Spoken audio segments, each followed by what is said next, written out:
What's up, everybody, and welcome to Pizza and Pixels. That's the podcast where JP and I order a pizza and talk about video games until that pizza shows up. And it goes live every other Saturday at youtube.com/HexxedPhenom or on podcast services around the globe, places like Spotify, Google Play, Apple Podcasts, really any podcast service of your choosing. And before we get into the news and the gaming talk, we gotta first order a pizza. We gotta order a pizza, and we're doing Pizza Hut because I'm kind of tired of Domino's at this point for many reasons. The thing that let's see, that kind of sucks about Pizza and Pixels is we're kind of limited on choices because Hilton doesn't have that many good delivery spots. Yeah, we're limited on pizzas here because Pizza and Domino's. And honestly, the only gigs in town open at the times we record these are practically nobody. Yeah. Maybe Hell's Kitchen's open, and they take an hour and 20 minutes because they don't want to drive. So, Pizza at Domino's. Yeah. I feel like that could easily be an episode of a podcast of some kind. Pizza Hut versus Domino's. We get pizzas from sure both. Would be interesting. God, that would be something, wouldn't it?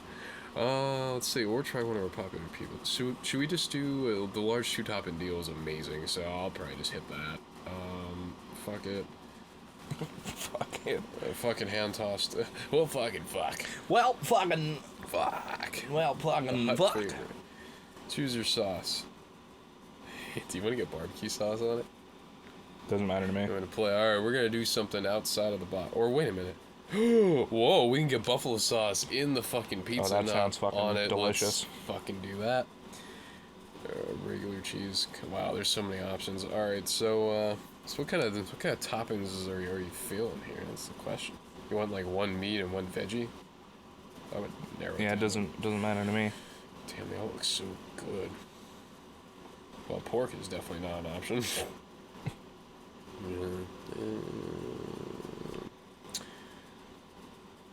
You want to do grilled chicken? Yeah, why not? Fuck yeah, let's play it. We'll go healthier here. We'll do some buffalo with grilled chicken on it.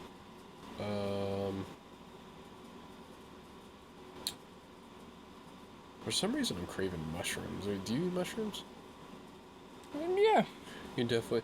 So we're going to do the grilled chicken and mushrooms with hot sauce actually replacing the marinara sauce. So that's going to be really fucking crazy. Alright.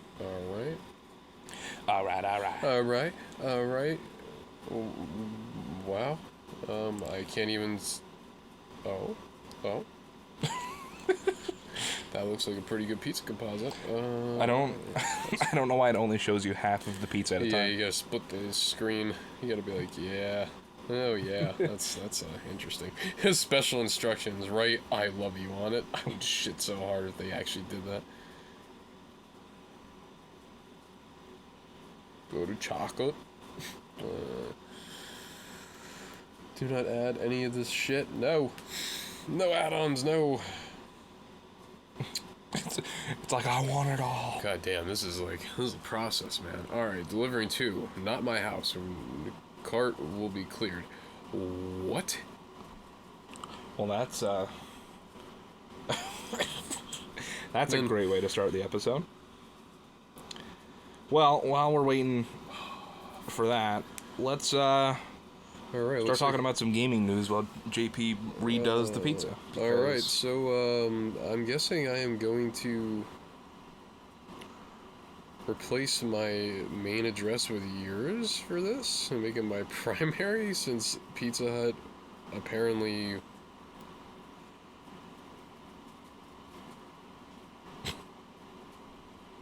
Oh, counterflips. Alright, so... Alright, I'm gonna go make this pizza. Again. Oh, boy. Alright, so...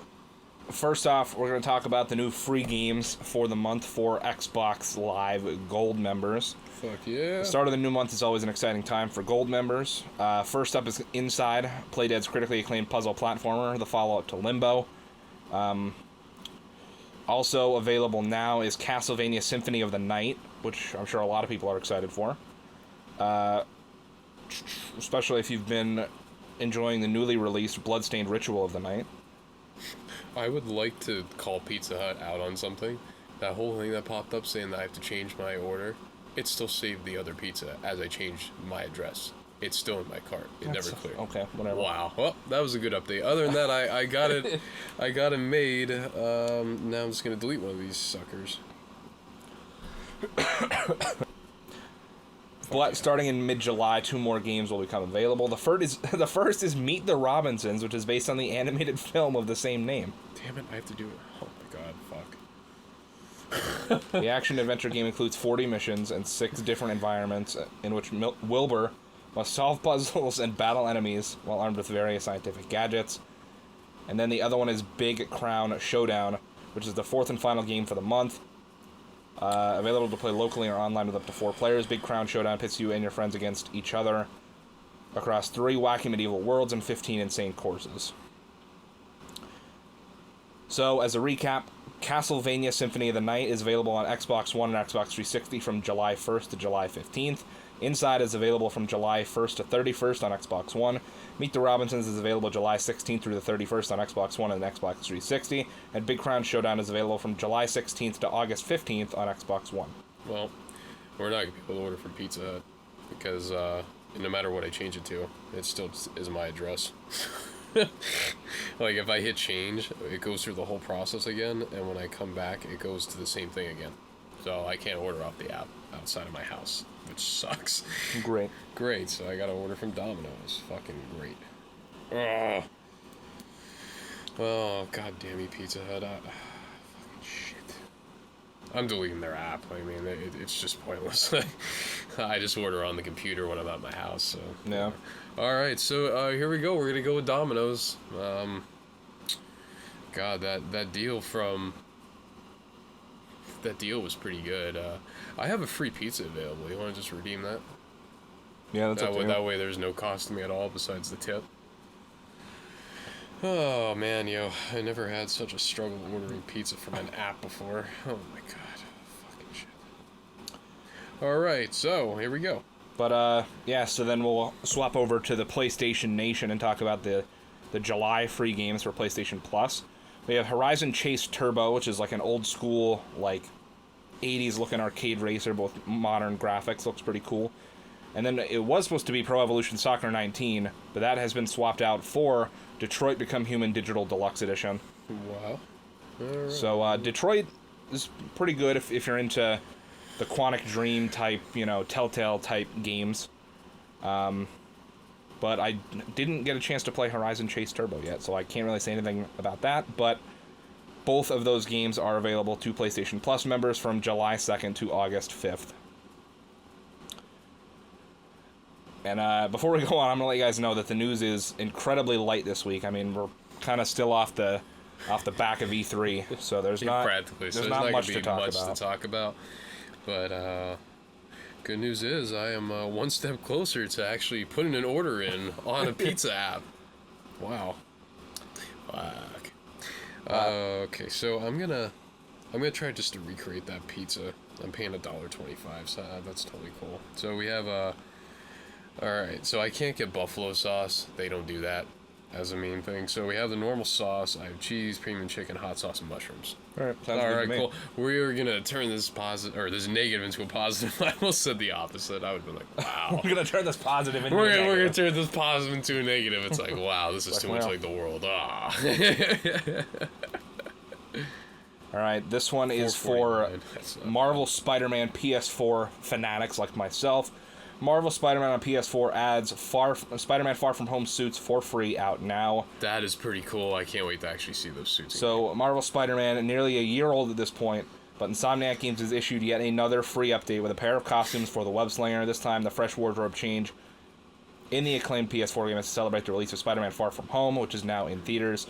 The update adds the upgraded suit and the stealth suit, both featured in Far From Home. The upgraded suit is Spidey's signature look in the new flick with his usual red and blue colors. Well, it says with his usual red and blue color scheme, but the suit is red and black, so that doesn't make any sense. Could we finally get the Greg Miller Spider-Man suit? I want it so bad. The stealth suit is an all-black iteration with headgear and buckles, as seen briefly in some of the trailers. So there are 2 screenshots. My camera's not going to pick it up, so I can't really show it to you guys, but maybe I could pop them on screen. But I will show them to JP since he hasn't seen them yet. Ooh, I'm so ready. That's a horrible way to show the screenshot, but that's the upgraded suit. Well, does each one have its own unique power-up, or do they just say no, none of the DLC ones have powers, unfortunately. The good news is there's only like 5 good ones in the game. Oh my fucking god, that looks like Sam Fisher. Trigger. The Sam Fisher Spider-Man. Introducing Sam Fisher. Wait, do you guys even have the rights to that? Nope, we're doing it anyway. Wow. But wow, that's pretty cool. Yeah, I mean, I honestly was having this conversation with a friend of mine before, like, leading up to Spider-Man Far From Home's release, about if I thought they were going to add the Far From Home suits to the game. And I thought they weren't going to. I thought they were going to save them as, like, that would be, like, one of the big tout things for when the next Spider-Man game comes out. But considering the fact that it's probably, like, 2.5 to 3 years away at this point, there'll probably be another Spider-Man movie out around that same time that'll have its own costume in the game. But, yeah, regardless, of course, I am glad Insomniac is still supporting this game. I was sure that in February, when we got the 2 Fantastic Four related suits, which was the Future Foundation and the Bombastic Bagman suits, I thought those would be the last 2 added to the game. But, of course, I was wrong. But I do think the Far From Home suits will be the last probably the last DLC suits for the game. Now, plus there's the new game that's still a while away, but yeah. I can't wait for that game to drop. How it drops. See, I don't know. It's hard because the game, from what I've seen from interviews, Spider-Man PS4 took about 3.5 years of development. But that was also starting from scratch. So they have an engine, they have a city, they have, mechanics already built up. I mean, obviously they need to add new stuff. I'm sure there'll be new gadgets, new skill trees, new things like that. But I mean, they already have the base mechanics, the engine is in place. Yeah, it's all there. Animations that they could just bring over. Add on to it, and the new specs for the consoles will definitely help. So I would say, I mean, we could logistically see the game as early as 2021, but I would say probably 2020. 2022. 2021. I think 2022, like holiday 2022, somewhere around there, fall 2022. Man, that's a long time for the game. I hope it lives up to the hype, though. I mean, it's kind of hard for it not to, but... The first one exceeded the hype for me, and I was incredibly hyped for the game coming out. I'm not even into the whole thing, and I was like, wow, this game's great. Yeah. My friend's like, yo, you want it? I'll game share it. I'm like, all right, cool. Let's take it. Let's do it. And once I started playing, I never stopped. Still kind of... To this day, I still play here and there, but when it first came out, wow, it was on like Donkey Kong. Oh, God. I still play it every now and again, mostly because I'm obsessed with taking screenshots in that game with the photo mode. But, yeah. So I'll have to hop in and get some screenshots with these new suits, of course. But, yeah, obviously I commend the hell out of Insomniac for adding these suits, and they're free. They're free. Dropping them like flies. Nothing attached. Imagine if they come out of nowhere. Yo, that'll be $5 in microtransactions. They just pop out of nowhere. Hey, kid. Hey, you. That'd be like if Activision started making Spider-Man games again. Oh God, don't make me think about that. Their games were kind of okay, though. Yeah. All right, let's go. Amazon Prime rolls out free rewards for Red Dead 2 Online and GTA 5 Online. Oh, God. So this is good for Grand Theft Auto players. So yet another perk for Twitch Prime members, which Twitch Prime, if you have Amazon Prime, you have Twitch Prime.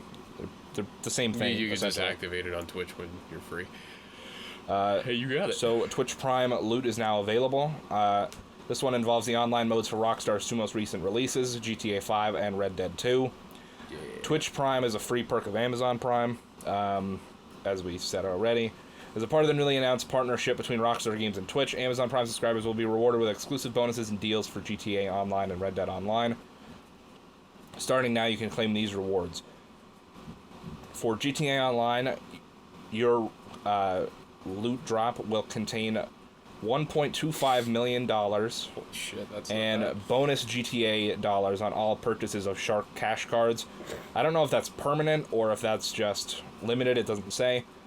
And then in Red Dead, you'll get $300 in Red Dead Online, You'll also get a superior ammo bundle featuring 60 incendiary buckshot ammo, 30 volatile fire bottles, and 200 express ammo for pistol, revolvers, repeaters, and rifles, and extra gold bars on purchases of gold bar packs. That'd be great if the online actually worked, but it's cool. I literally played Red Dead Online the day it came out for like 10 minutes. I did like the opening tutorial, and that was it. Yeah, like they're making progress, but they should have just left it not launch until the summer of this year, because they basically just killed their game practically. They knew, the thing is they knew that if they knew waited like 6 to 8 months to launch it, then by the time it finally came out, no one would care.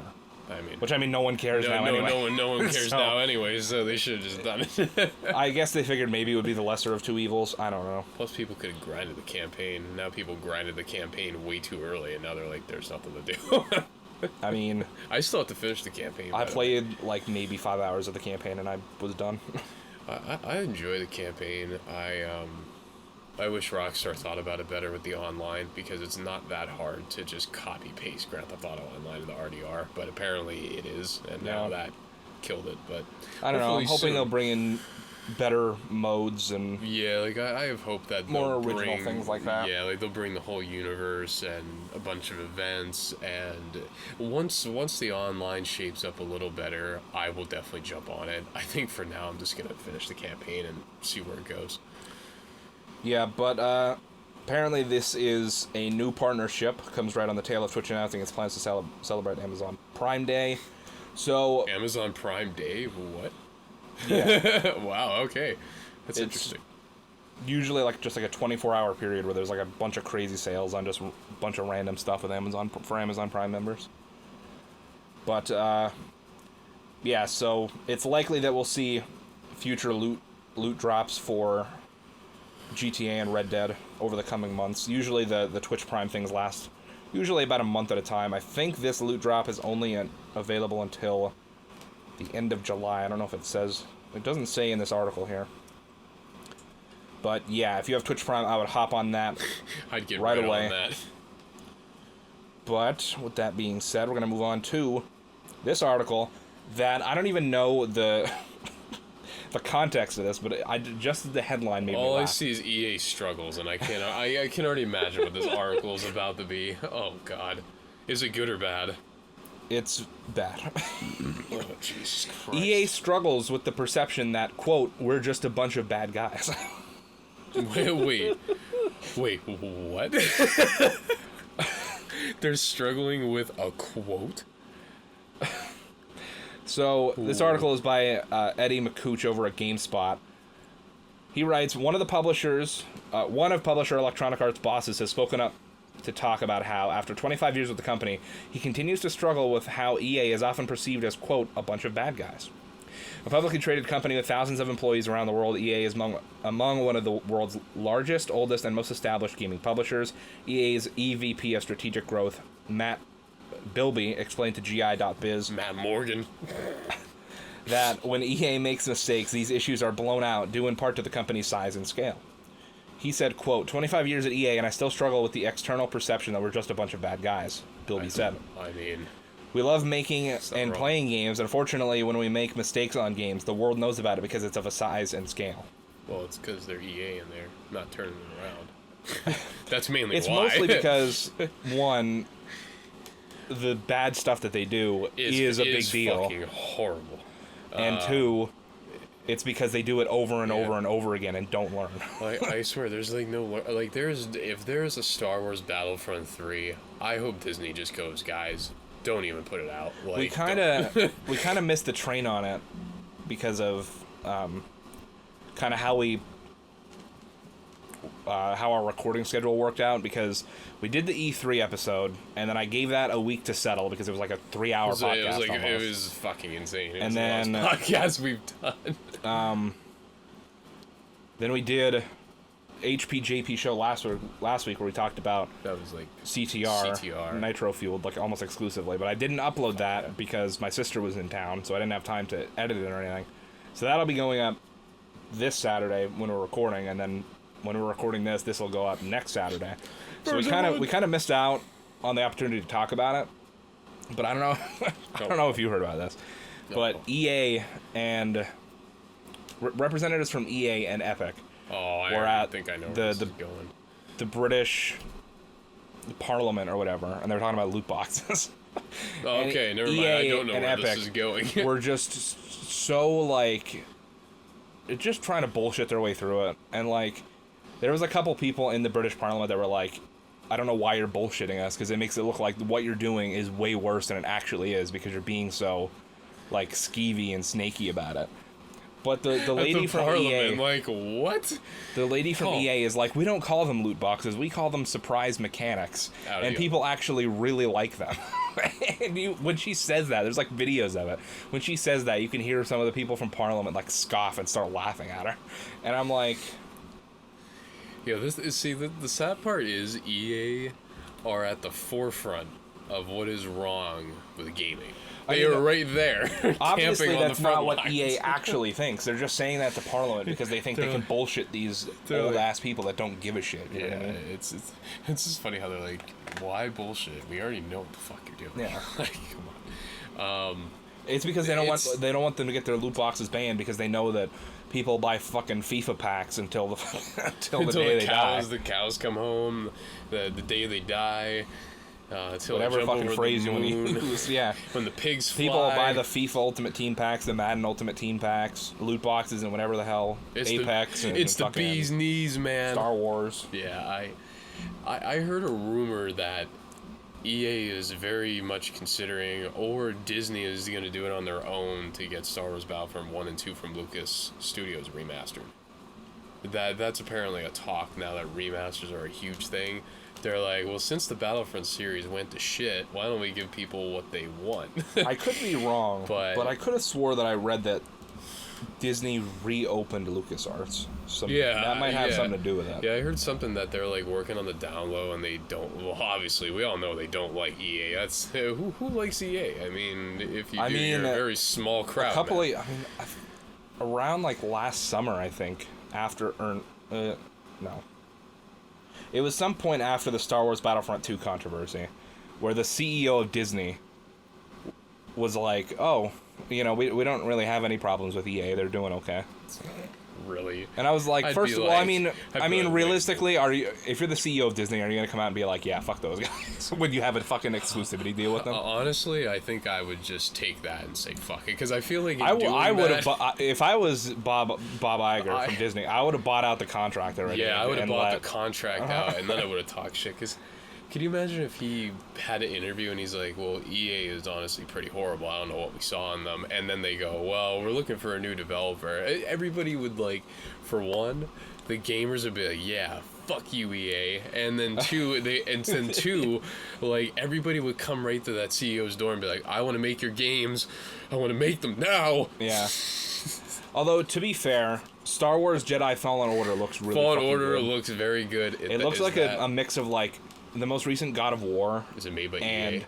Yeah. Oh, it's made by the people that made Titanfall. Okay, I have more hope it's Titanfall. So that's not too it bad. looks like a combination of God of War 2018 and Star Wars The Force Unleashed, if they had like a love child somehow.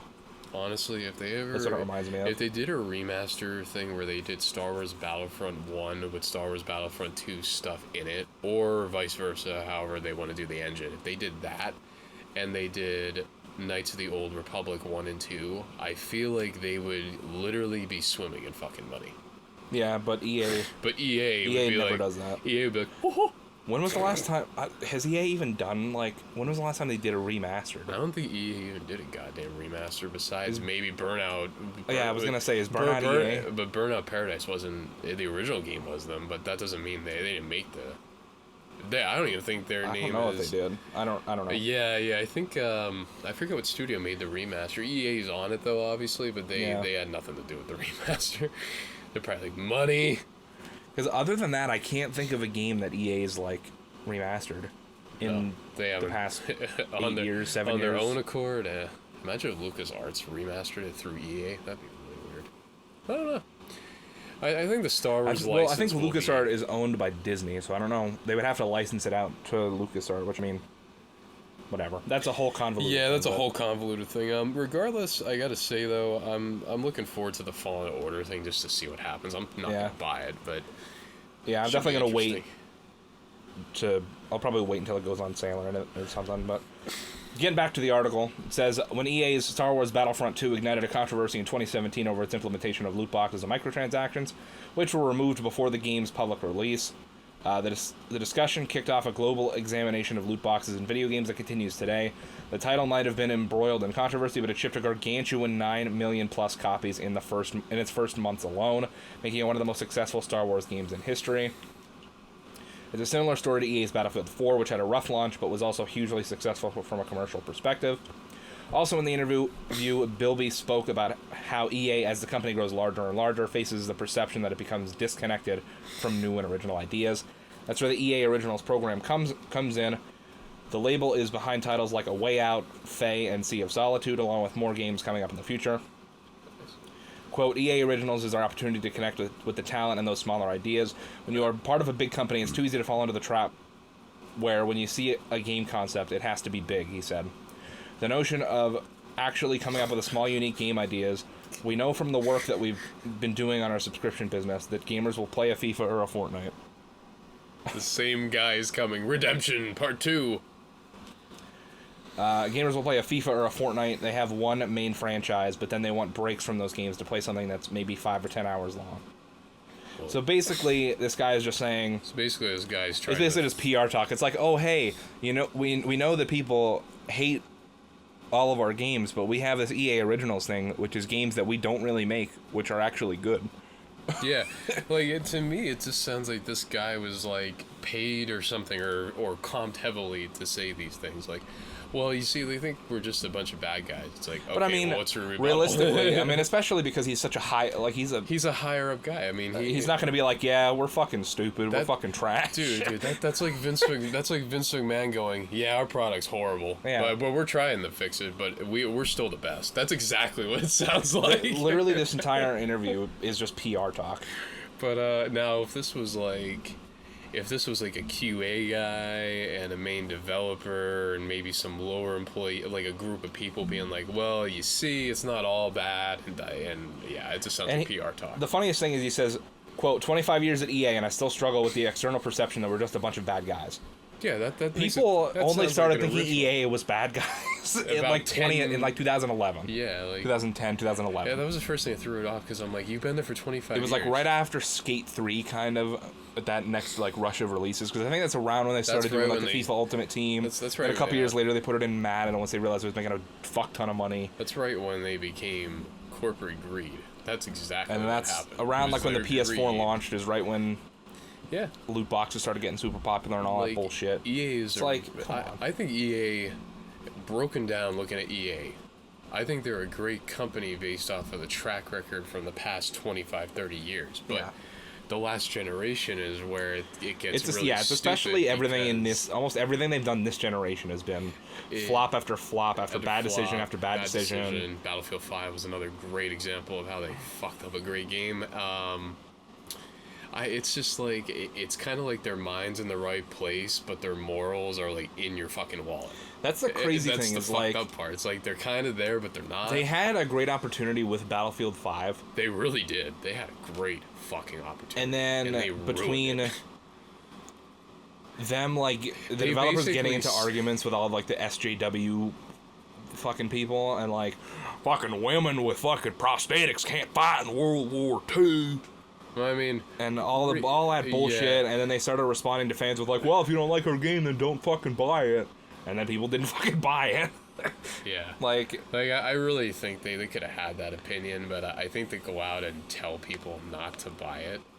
I mean, if you're going to make a bold claim like that, you better make sure the game is like 100% foolproof, and it wasn't. It was like 50%. It's almost the exact same thing as when they were building up towards the release of the Xbox One.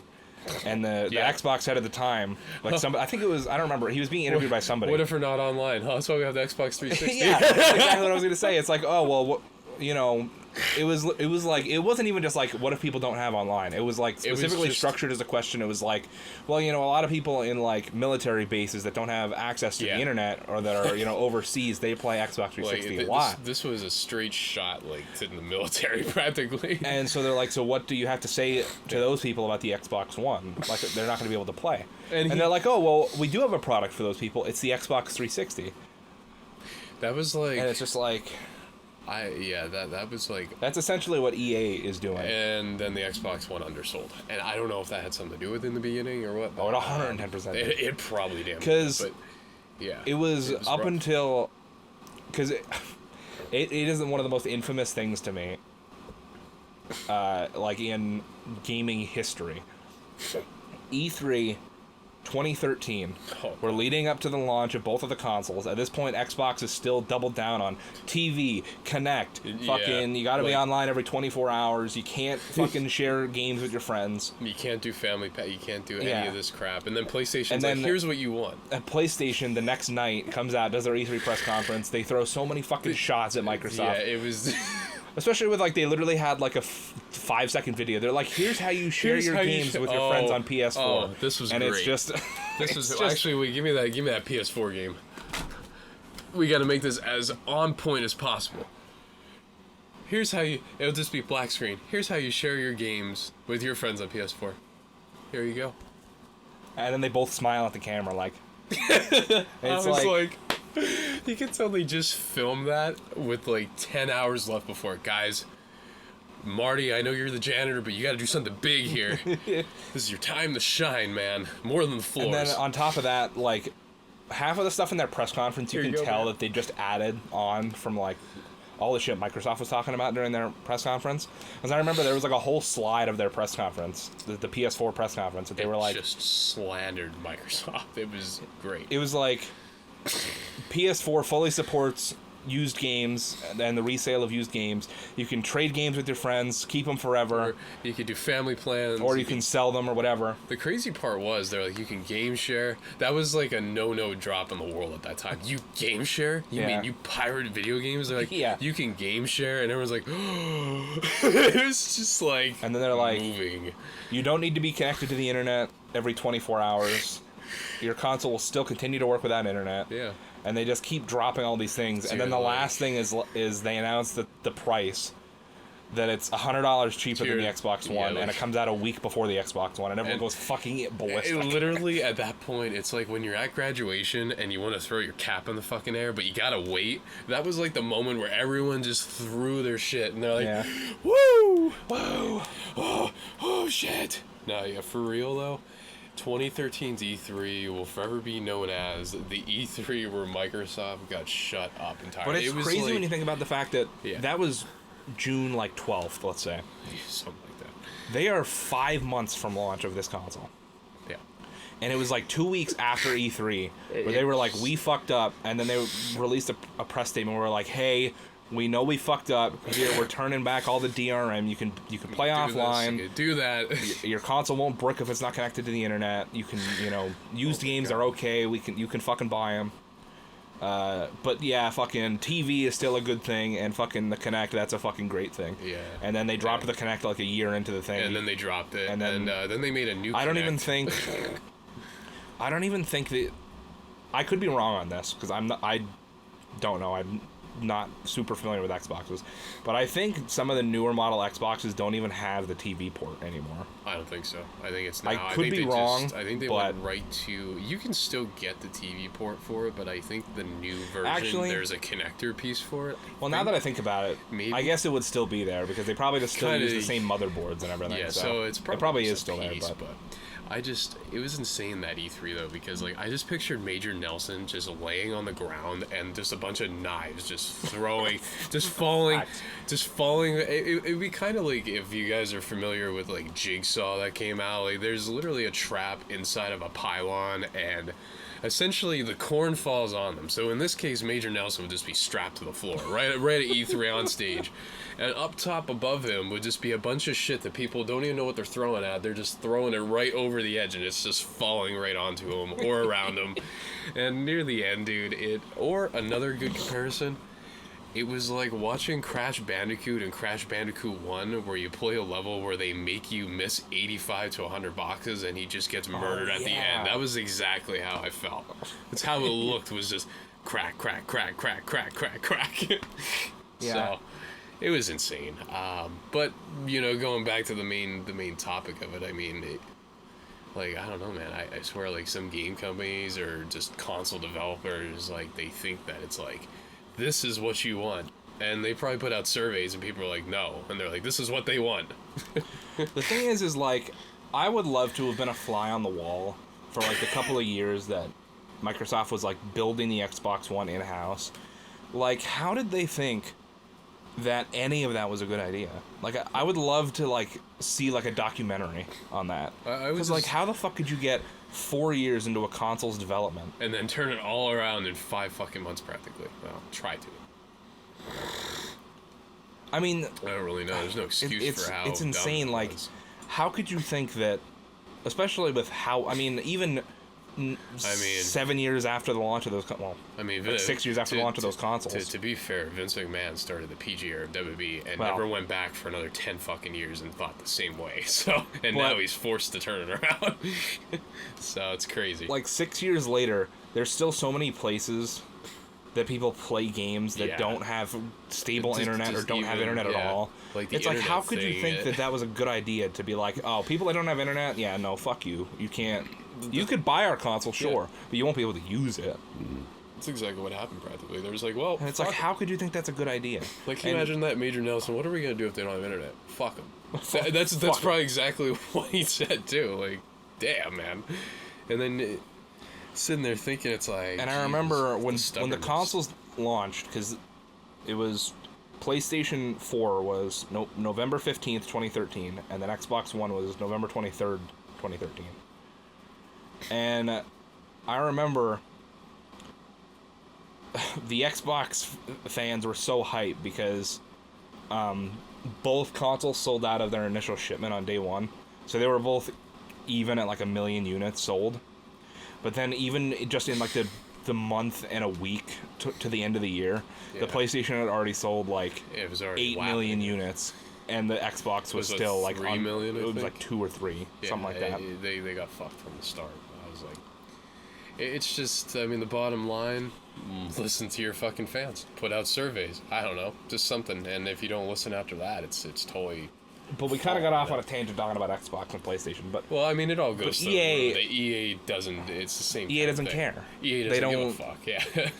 Like, it just doesn't make any sense. Like, I understand loot boxes because that's what this really boils down to. Because that's where most people's hate for EA comes from.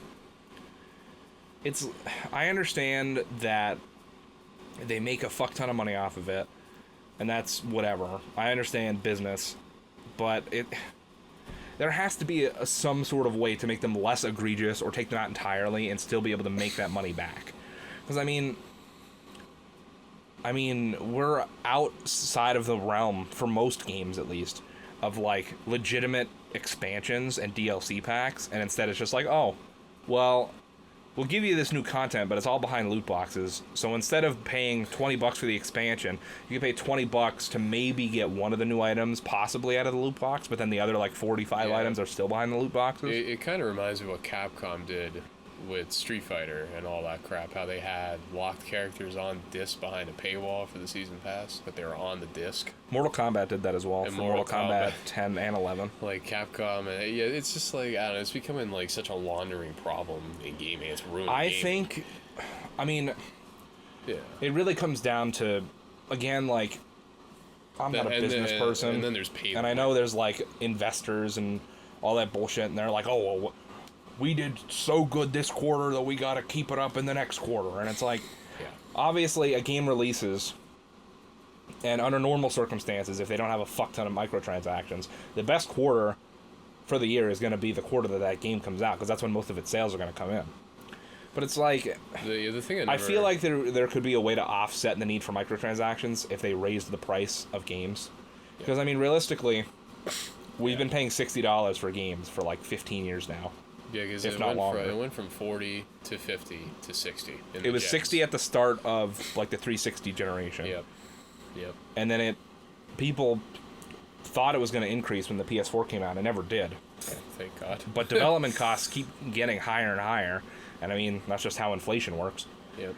So it wouldn't surprise me if we see a jump to like $70 for new games in the future. Which I would much rather pay $70 for a game and have less or no microtransactions. Yeah. But what's realistically going to happen is it's going to be $70 for games, and there's still going to be shitty microtransactions. That's exactly what's going to happen. That's pretty much just what's going to happen. The one thing I never understood with business is, yeah, sure. Oh, hold on a second. But, yeah, to kind of finish off the conversation, I mean, I'm sure this guy probably realizes that he probably knows why people hate EA. It's probably just PR speak, and it's just, you know what it comes down to? It comes down to him saving his job. Pretty much, yeah. So he probably makes a lot. So I mean, of money. if he was being interviewed and they were like, "Hey, do you know that people hate EA?" and he's like, "What? What? I've never heard of this. What? People hate us? What? I don't know about the Golden Turd Awards for the past 5 years. What? I thought people loved us. Well, people loved us. They shower us with money. Sir, that's knives. What? I mean, to be fair, they do get showered with money from fucking FIFA and all that. Woo! Right. But with that being said, we're going to move on to our last news article here. And since the pizza's already here, I think we might just save the CTR conversation for the next episode. It's going to be a good one when it happens. And in fact, me and Josh are going to grind that new Grand Prix that just came out. But when you guys hear it, it'll be a week past. But you still got 3 weeks to grind that campaign. Yeah. The NPD Group has published an updated list of this console generation's best-selling games in the U.S. So. Oh, boy. All right. So, this is sectioned out by platform. So, I'm going to read the article and then we'll list off the different lists. So, with figures hovering around 110 million units shipped worldwide, it comes as no surprise that Rockstar's Grand Theft Auto V leads the PlayStation and Xbox One lists. But the rest of the results are both curious and predictable.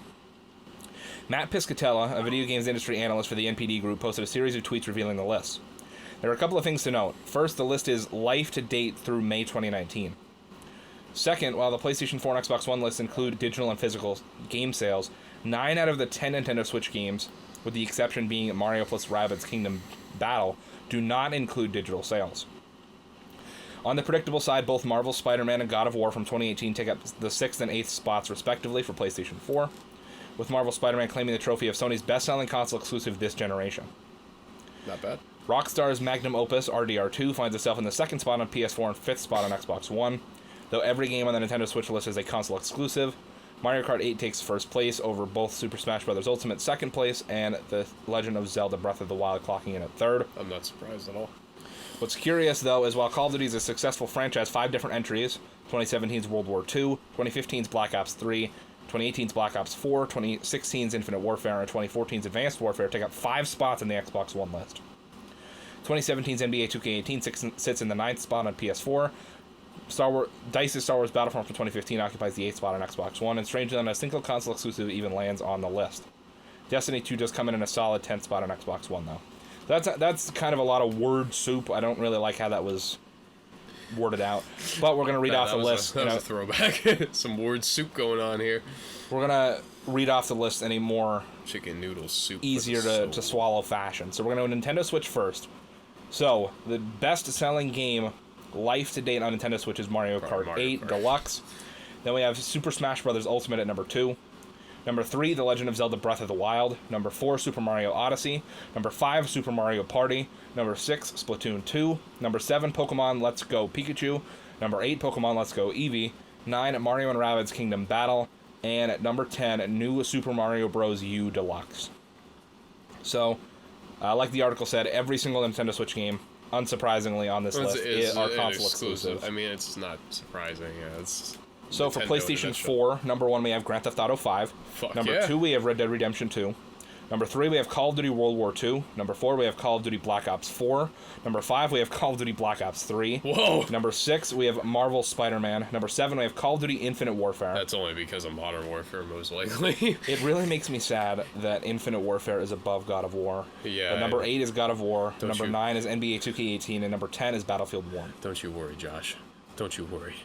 It'll dethrone that shitty game. It'll dethrone it. I really hope it does. Oh, it will. And when it does, I will be there. I'm actually... I mean, I do actually remember reading about Marvel being, or Spider-Man being the best-selling exclusive on PS4, but it still kind of does surprise me, considering that God of War got so many Game of the Year awards and whatnot, and Spider-Man really got shafted on awards last year. Yeah, if Spider-Man got screwed, I was kind of pissed, actually. But I'm actually really surprised that it's 2 spots above God of War, but... Yeah, the list...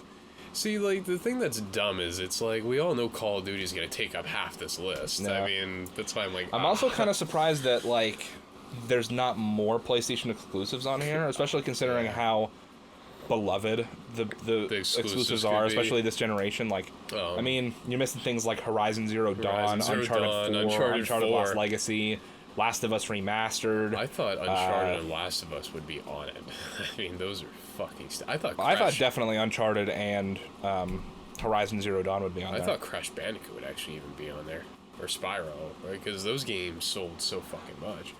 They sold well, but not to the tune of these games. Yeah, I was going to say, like, Black Ops 4. I like how World War II is outselling Black Ops 4. I mean, it's not surprising, but... Then again, Black Ops 4 is kind of a crapshoot. I'm surprised it actually sold more than Black Ops 3, to be honest with you. Yeah, I'm actually amazed. At least on PS4. Zombies. But speaking of which, we have Xbox One. The list for Xbox One goes like this. Number 1, Grand Theft Auto 5. Number 2, Call of Duty World War II. Number 3, Call of Duty Black Ops 3. Number 4, Call of Duty Black Ops 4.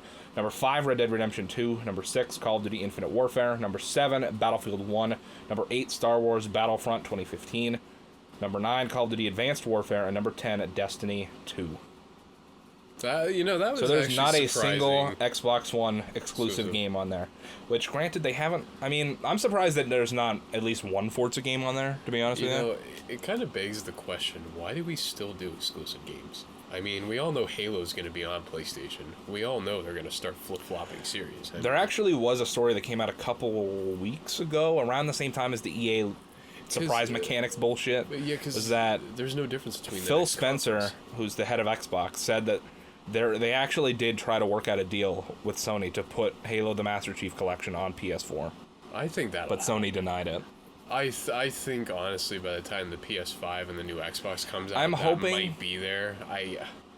One of my biggest concerns, and we have a while to talk about this before. I mean, we're still at least a year out from the next console generation. More than that, it's only July.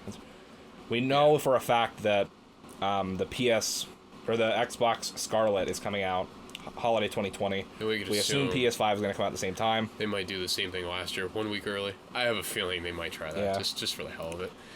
But I'm sure we'll have this conversation on a more dedicated episode. But it really concerns me that Sony might do what they did going from PS2 to PS3, where they were like so fucking heads up their asses because they were making hand over fist money with the PS2 that they just were like fucking butt fuck out of nowhere with the PS3. Fucking $600. Fucking. I don't think the $600 price. I feel like $500 is gonna be the set. I mean, it's low, but you got to go low to sell more. So I think $500 is more than enough for people because I personally think. Anymore. I mean, okay. So even though the PS5 and the Xbox seem like huge jumps in tech compared to what was the PS3 versus the PS4, it's the same console.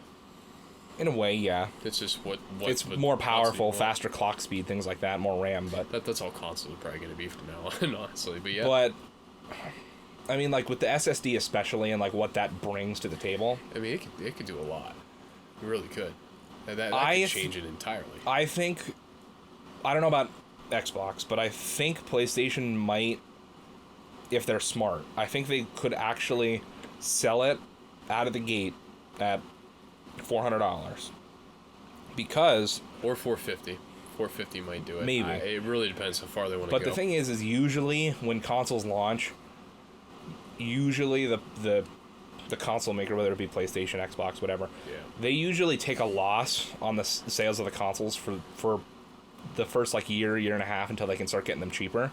But then it all But then they make up for it with game sales. Because, I mean, if you think about it, you sell, say, 1 million PS4s at $400 a piece. It's $400 million. It's $400 million. You're but down you by sell... little, but... Well, that's... You know. I mean, that's... Obviously, not all that $400 million is just gross profit. Gross profit. I mean, it's taxed, and then it goes to all these other different things. And all the hardware but people. Let's just say, for example's sake, that's $400 million. But then you have something like Spider-Man or something like that sells like 11 million copies at fucking $60 a pop. At fucking... But yeah, I got you. And that more of that money goes directly to Sony compared to selling the console. Because when you think about it, that money is also like has to go to, because they have deals with, you know, AMD for the processors and for the GPUs. I mean, and it's kind stuff of like that. It's kind of like the best and only way that I really believe business should be done is where you do it in a way where you give your consumers a deal. You look at the long run, and then you're like, well, at this point, we could possibly up this a little bit, and you start catching ground from stuff that people don't even notice. And like at the end of the day, they make money. The customer gets a console, a video game, whatever the hell it is, a painting. Like, you know, it's all good. It just comes down to where do you want to start the line? Like, where's the line drawn to see where you can go? And that's honestly business in a nutshell. Not EA kind of business. We're talking a real business where you're not the bad guy. But so yeah, it'll be really interesting to see how they kind of handle that whole thing. But I don't know. I mean, those lists, kind of like the article said, some of the entries are surprising and some of them aren't. It's not even surprising seeing Call of Duty seeing like 4 or 5 Call of Duties on the list doesn't surprise me. Call of Duty hotboxed this shit out of top. At that point, it's like, why even make a top? Because there was like 5 Call of Duty titles in the Xbox One and 4 on the PlayStation 4 one. Some that came out almost 4 years ago. It's like and it's still that's like. At that point, man, nobody's topping that. It's like, this is what will forever be the list, practically. There might be a trickle up. I hope it could stagger, maybe at this 2 point, years the only thing... Well, okay. But from Nintendo Switch, that's going to move around a lot. Because the Switch is only like a year and a half, 2 years into its life cycle. That has a lot of life left to live, I'd say. And exclusives. It'll still be exclusives. I'm willing to bet on that.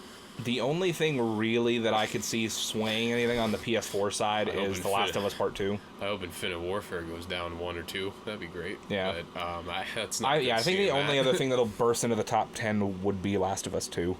It's gonna have to be a top draw game. It's how Battlefield 1 made it. Surprisingly, it still can beat Call of Duty. Xbox, I don't think anything else is moving around the Xbox because no, it's solidified. The only thing that would move numbers, like, you know, move units like that would be something like Halo, something out the Master Chief or Collection, Gears. or Gears. And granted, there is a Gears game coming out in August, but people don't seem that excited for it, from what I can tell. It's not going to sell that well. And then it'll sell though. The next Halo, I mean, it might come out on Xbox One, but it's being touted as like a next-gen Halo game, so it's going to be available on Scarlet.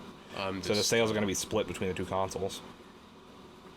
So I don't see the Xbox One list moving at all. The Nintendo Switch one is going to bounce around a lot, I'm sure. The new Pokemon games that come out, I'm sure will probably at least one, if not both of them, will make it into that list somewhere. If another Mario, if a true like new Mario Kart game comes out for the Switch, I'm sure that'll move up there. I'm sure another Mario game when it comes out will move up there. Mario Maker 2 might move up there. Mario Maker 2 is easily. I'm thinking that'll be at least number 8. I'm sure there'll be at least 1 or 2 more 3D platformer Mario games. I'm sure Breath of the Wild 2, or whatever they're going to call it when that comes out, that'll be up there. But, yeah. Definitely interesting to see what, as we kind of come close to the end of the generation, what games have sold the best. It's definitely an interesting thing to look at. It's going to be interesting to see what the fuck happens. I mean, at this point, I mean, I'm really just ready for the next generation. Yeah. I mean, I just love gaming in general, so that's not even an asshole remark. Pretty positive remark, but yeah, in terms of like what will happen on the list, I if anything, Nintendo's probably gonna shuffle a lot. Yeah. PS4's is practically solidified. Practically set in Xbox stone with has the exception of Last of Us 2. I could see. I don't know. I don't know how to gauge The Last of Us 2. If it's coming out February 2020, I feel like there might be some people that... Of course, the hardcore Last of Us fans are going to play it right away. But I feel like there's going to be a lot of people that might just try to hold off to see if they're going to make a remaster for PS5 or what they're going to do with it. So I feel like that might affect it, but under normal circumstances, I could see Last of Us 2 breaking into the top 10 somewhere. The Last of Us 2 is going to happen. Hopefully topping Infinite Warfare, personally, but I don't know. See, the stupid part, I mean, this goes into really shitty business practice. So Activision knew that Infinite Warfare from Infinity War was going to be a bombshell. It's not going to work. Like, they had to have known this because the writing was on the walls, and once again, they pretended like it was okay. It had to have been because... It had to have been. The first couple months of Advanced Warfare were alright, but then towards the end of the life cycle, people were like, I don't know how I feel about this advanced movement thing. And then but people were like, okay, but Black Ops is probably going to be boots on the ground, will be fine. And then Black Ops 3 was jetpacks and wall runs, and people were like, Black Ops is Black Ops, it's good, there's zombies. And zombies sold but it. So, we could do without the jetpacks. Then Infinite Warfare came out, people didn't like the zombies. Well, some people did. People didn't like any of that fucking game, practically. The multiplayer was just It was just everything bullshit. about the game was just The game literally didn't have leaderboards on day one. It was like a fucking disaster. I got to admit though, they were just like, oh, well, Modern Warfare remastered. Here you go. The guy that headed zombies though, he was pretty fucking cool. I think he works at Treyarch now. That's great because I didn't like him for Infinity Ward, but yeah, it was just weird. Like it was like they looked at it, they're like, this is gonna be an absolute shit show. The zombies maps were interesting concepts in. I think they were absolutely dumb. It was an interesting concept to base them off of like different movie genres, but as the way the maps were built and just like how the maps played was not fun. Pee Wee Herman was probably the star of that whole show, which is kind of dumb in itself. I don't even remember any of the voice actors. I think there was Seth Green. Seth Green was like the nerd. I don't remember who the other people were. Kevin Smith. Well, he was whatever his in name the Raven the Redwoods map. They had something really going great there, and then when the rave started and the rest of the trailer, I was like, this is the dumbest thing ever. They had it going though. They had the blackout. You had to pick I literally never even downloaded the last like 2 or 3 zombies maps for that game. I downloaded Raven the Redwoods and I was like, nope. Yep. Like it's just the fact that like Activision saw how bad this game was, and they're like, well, we need sales. All right, well, guys, well, what do people want? Oh, they want Modern Warfare. Let's give them a remaster. It's just like, and then they bundled it together, and they said it's only available with it, and which is low key, since I'm like in retail business and everything. Low key, it means down the road in the very near future, when the sales drop out, we're gonna put it out to you as a separate app. Although the near future was like July or August of the next year, like 2 months before. 2 months before the next game. It was like before World War II. And then at that it was point, $40. Like it was $40. It should have been $40, but then you had to pay that extra $15 to get that variety map pack. So you're literally almost paying full price for the game. Yeah. So it's just like it just shows it just shows how shitty practices die. I guarantee you, if that's how it's gonna go. If that Modern Warfare Remastered bundle thing never would have happened, if they were sold separately at the same time, Modern Warfare would have been in the top 10, I think, but Infinite Warfare would have not been anywhere near the top 10. I firmly believe that. The thing that I kind of lost respect for like Infinity Ward and Activision in that move because, to be fair, I feel like Infinity Ward had nothing to do with that. I don't think that was definitely an Activision decision. It was mainly Activision, but Infinity Ward just sucks now. I mean, at this point, I have high hopes for Modern Warfare, but I already know. I have high hopes. The sad thing is I know that the game. Well, I don't know this, but I have a pretty good feeling that the game itself is going to be great.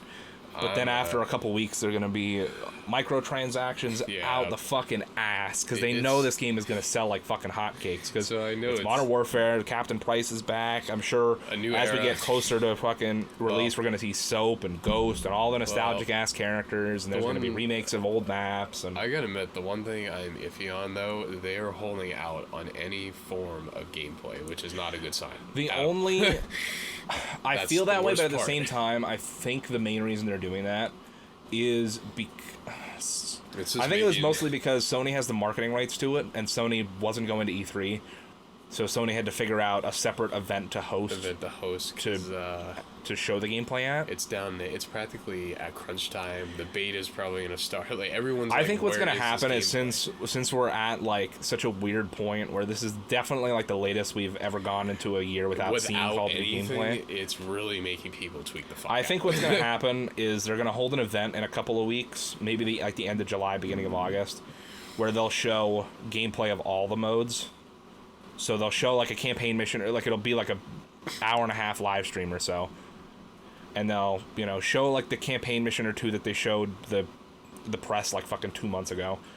Yeah, they'll show multiplayer, and then hopefully a multiplayer trailer, some multiplayer gameplay, some new multiplayer features, like a quick overview of multiplayer. But a Spec Ops mission or two. August is the beta though. Late August usually. I'd say probably like in like 2 weeks. Yeah, because we'll see something. We're starting to get to the point where if they don't show something, people then like are gonna start mid to late August will be the beta, and then the game release is October 25th, I think. Yeah, I don't know. It's just like they need to do something, or else people are going to give up on it. That's my theory. That's the problem. Is that they'll hold some kind of event, and then they'll show they'll show those campaign missions. They'll do like an overview for multiplayer, and then they'll show a Spec Ops mission or two. And then if there's some other bonus mode thrown in there, like whatever the fuck. I hope it's not a battle royal. And they'll basically leave us completely erect. That's their game plan. I hope so. Probably. And it should be interesting. I know. The press got to play multiplayer at E3 at a behind closed doors demo.